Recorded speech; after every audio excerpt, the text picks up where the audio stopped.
ಜಾತ್ರಾ ಮಹೋತ್ಸವ 4ನೇ ವರ್ಷ ಅತ್ಯಂತ ಸಂಭ್ರಮದಿಂದ ಒಂದು ಕಾರ್ಯಕ್ರಮವನ್ನು ಜರುಗ್ತಾ ಇದೆ. ಇವತ್ತಿನ ಈ ಕಾರ್ಯಕ್ರಮದಲ್ಲಿ ಭಾಳಷ್ಟು ಗಣ್ಯಮಾನ್ಯರು ವೇದಿಕೆ ಮೇಲೆ ಆಸೀನರಾಗಿದ್ದಾರೆ. ಹಾಗೆಯೇ ಪರಮ ಪೂಜ್ಯರು ಕೂಡ ವೇದಿಕೆ ಮೇಲೆ ಆಸೀನರಾಗಿ ಆಶೀರ್ವಚನವನ್ನು ನೀಡಿದ್ದಾರೆ. ವೇದಿಕೆ ಮುಂಭಾಗದಲ್ಲಿರ್ತಕ್ಕಂಥ ಎಲ್ಲ ನನ್ನ ಆತ್ಮೀಯ ಬಂಧುಗಳೇ, ಗೆಳೆಯ ಮಹಾರಾಜ್ ಅವರು ಅವರ ಕರೆಗೆ ಹೋಗೊಟ್ಟು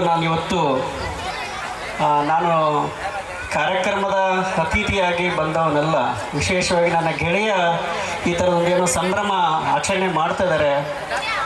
ನಾನು ಅದರಲ್ಲಿ ಸಂತೋಷವನ್ನು ಹಂಚ್ಕೊಳ್ಬೇಕನ್ನುವ ಕಾರಣಕ್ಕಾಗಿ ಇಲ್ಲಿ ಆಗಮಿಸಿದೆ.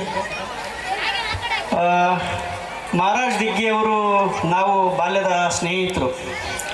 ಒಂದೇ ಹಾಸ್ಟೆಲ್ ಒಳಗಡೆ 8 ಮತ್ತು 9, 10ನೇ ತರಗತಿ ಓದುವಾಗ ಹಾಸ್ಟೆಲಲ್ಲಿ ಒಂದೇ ರೂಮಲ್ಲಿ ನಾವು ಜೊತೆಗಾರ ಇದ್ದಂಥವ್ರು. ಅವತ್ತಿನ ಮಹಾರಾಜರು ನಾವು ನೋಡಿದಾಗ ಇಷ್ಟು ಎತ್ತರಕ್ಕೆ ಬೆಳೀತಾರೆ ಮಹಾರಾಜರಂತ ನನ್ನ ನಿರೀಕ್ಷೆ ಇರಲಿಲ್ಲ. ಭಾಳ ದೊಡ್ಡ ಪ್ರಮಾಣದಲ್ಲಿ ಅವರು ಬೆಳೆದಿದ್ದಾರೆ ಮತ್ತು ಬೆಳೆಸುವ ಕೆಲಸವನ್ನು ಕೂಡ ಅವರು ನಿರಂತರವಾಗಿ ಮಾಡ್ತಾ ಇದ್ದಾರೆ.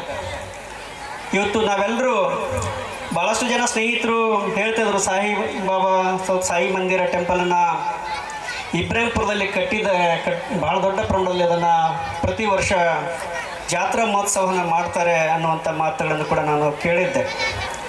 ಆದರೆ ಸ್ವತಃ ನಾನು ಇವತ್ತಿನ ಕಾರ್ಯಕ್ರಮದಲ್ಲಿ ಭಾಗಿಯಾಗಿ ನಾನು ಈ ಥರದ ಒಂದು ಉತ್ಸವದಲ್ಲಿ ಸಂಭ್ರಮದಲ್ಲಿ ಭಾಗಿಯಾಗಬೇಕನ್ನುವಂಥ ಮಹದಾಶೆ ಇಟ್ಕೊಂಡು ಇವತ್ತು ನಾನು ಬಂದಿದ್ದೆ. ಭಾಳಷ್ಟು ಜನರು ಮಾತುಗಳನ್ನು ಕೇಳಿದ್ದೇನೆ ನಾನು. ಅದರಲ್ಲಿ ವಿಶೇಷವಾಗಿ ಕಡ್ಕೊಳು ಮಡಿವಾಳರಪ್ಪರ ಬಹಳ ಪ್ರಗತಿಪರ ಆಲೋಚನೆಯನ್ನು ಇವತ್ತು ಸ್ವಾಮೀಜಿಯವರು ವ್ಯಕ್ತಪಡಿಸಿದ್ದಾರೆ. ಇವತ್ತು ನಾವು ಜಾತ್ರಾ ಮಹೋತ್ಸವದ ಅಂಗವಾಗಿ ಸೇರಿರ್ತಕ್ಕಂಥ ಸಂದರ್ಭದಲ್ಲಿ ವೇದಿಕೆ ಮೇಲಿರ್ತಕ್ಕಂಥ ಎಲ್ಲ ಗಣ್ಯಮಾನ್ಯರನ್ನು ನಾನು ಗಮನಿಸಿದಾಗ ಇಲ್ಲಿ ಶಾಪುರದಲ್ಲಿ ಇರ್ತಕ್ಕಂಥ ಎಲ್ಲ ಗಣ್ಯಮಾನ್ಯರು ಇದ್ದಾರೆ. ಮತ್ತು ಇದೊಂದು ರೀತಿ ಸರ್ವಜನಾಂಗದ ಶಾಂತಿಯ ತೋಟದ ರೀತಿ ಒಳಗಡೆ ಎಲ್ಲ ಸಮುದಾಯದವರನ್ನು ಎಲ್ಲ ಧರ್ಮದವರನ್ನು ಸೇರಿಸಿ ಒಂದು ಸರ್ವಜನಾಂಗದ ಶಾಂತಿಯ ತೋಟವನ್ನಾಗಿ ಮಾಡುವ ಕೆಲಸವನ್ನು ಮಹಾರಾಜ್ ದಿಗ್ಗಿಯವರು ಮಾಡಿದ್ದಾರೆ.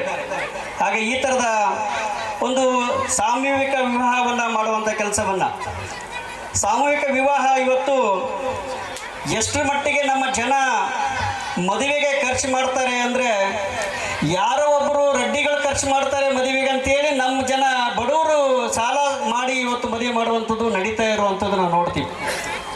ಸರಳವಾಗಿ ಇವತ್ತು ವಿವಾಹವನ್ನು ಮಾಡಿಕೊಳ್ಬೇಕನ್ನುವಂಥ ಮತ್ತು ಅತ್ಯಂತ ಕಡಿಮೆ ಖರ್ಚಲ್ಲಿ ವಿವಾಹ ಮಾಡಿಕೊಳ್ಬೇಕನ್ನುವಂಥ ಒಂದು ಮಾದರಿ ಇವತ್ತು ನಮಗೆ ಕಡಿಮೆ ಆಗ್ತಾಯಿದೆ. ನಮ್ಮ ಹತ್ರ ಹಣ ಇಲ್ಲಾಂದ್ರೂ ಕೂಡ ಅತ್ಯಂತ ಆಡಂಬರವಾಗಿ ನಾವು ಖರ್ಚನ್ನು ಮಾಡುವಂಥದ್ದು, ಸಾಲ ಸೋಲ ಮಾಡಿ ನಮ್ಮ ಜನ ಮದುವೆ ಮಾಡಿಕೊಂಡು ಮತ್ತೆ ದುಡಿಲಿಕ್ಕೆ ಸಾಲ ಮುಟ್ಟಿಸ್ಲಿಕ್ಕೆ ಮತ್ತು ಬೆಂಗಳೂರು, ಬಾಂಬೆ, ಪುಣೆಗಳಿಗೆ ಹೋಗುವಂಥ ಒಂದು ಸಂದರ್ಭಗಳನ್ನು ನಾವು ನೋಡ್ತೀವಿ. ಹಾಗಾಗಿ ಇವತ್ತು ಈ ಥರದ ಮದುವೆ ಕಾರ್ಯಕ್ರಮಗಳು ಹೆಚ್ಚೆಚ್ಚಾಗಬೇಕಾಗಿದೆ. ಸಾಮೂಹಿಕ ವಿವಾಹಗಳನ್ನು ಹೆಚ್ಚೆಚ್ಚಾಗಬೇಕಾಗಿದೆ. ಸರಳ ವಿವಾಹಗಳನ್ನು ಹೆಚ್ಚೆಚ್ಚಾಗಬೇಕಾಗಿದೆ. ನಮ್ಮ ಜನ ಮದುವೆಗೆ ಖರ್ಚು ಮಾಡುವಂಥ ಹಣವನ್ನು ತಮ್ಮ ಮಕ್ಕಳ ವಿದ್ಯಾಭ್ಯಾಸಕ್ಕಾಗಿ ಅವ ಹಣವನ್ನು ಮೀಸಲಿಡಬೇಕಾದಂಥ ಕೆಲಸವನ್ನು ಆಗಬೇಕಾದಂಥ ಅನಿವಾರ್ಯತೆಗಳಿದ್ದಾವೆ. ಆ ಥರದ ಒಂದು ಜನರಲ್ಲಿ ಜಾಗೃತಿ ಮೂಡಿಸುವಂಥ ಕೆಲಸವನ್ನು ಈ ಥರದ ಧಾರ್ಮಿಕ ಮತ್ತು ಸಾಮಾಜಿಕ ಕಾರ್ಯಕ್ರಮಗಳಿಂದ ಮಾತ್ರವೇ ಸಾಧ್ಯ ಅನ್ನುವಂಥ ಮಾತುಗಳನ್ನು ಹೇಳಲಿಕ್ಕೆ ಬಯಸ್ತೀನಿ. ಹಾಗಾಗಿ ಈ ಥರದ ಒಂದು ಕಾರ್ಯಕ್ರಮಕ್ಕೆ ಅನಿರೀಕ್ಷಿತವಾಗಿ ನನ್ನನ್ನು ಕರೆಸಿ ನನಗೆ ಒಂದು ಸನ್ಮಾನಿಸಿ ಮಾತಾಡಲಿಕ್ಕೆ ಅವಕಾಶ ಮಾಡಿಕೊಟ್ಟಂಥ ತಮ್ಮೆಲ್ಲರಿಗೆ, ವಿಶೇಷವಾಗಿ ಮಹಾರಾಜ್ ದಿಗ್ಗಿಯವರಿಗೆ ವಂದಿಸಿ, ವೇದಿಕೆ ಮೊಬೈಲ್ದಾಗಿರ್ತಕ್ಕಂಥ ಎಲ್ಲ ಗಣ್ಯರಿಗೆ, ಆತ್ಮೀಯರಿಗೆ ವಂದಿಸಿ ನನ್ನ ಮಾತುಗಳು ಮುಗಿಸ್ತೇನೆ. ನಮಸ್ಕಾರ.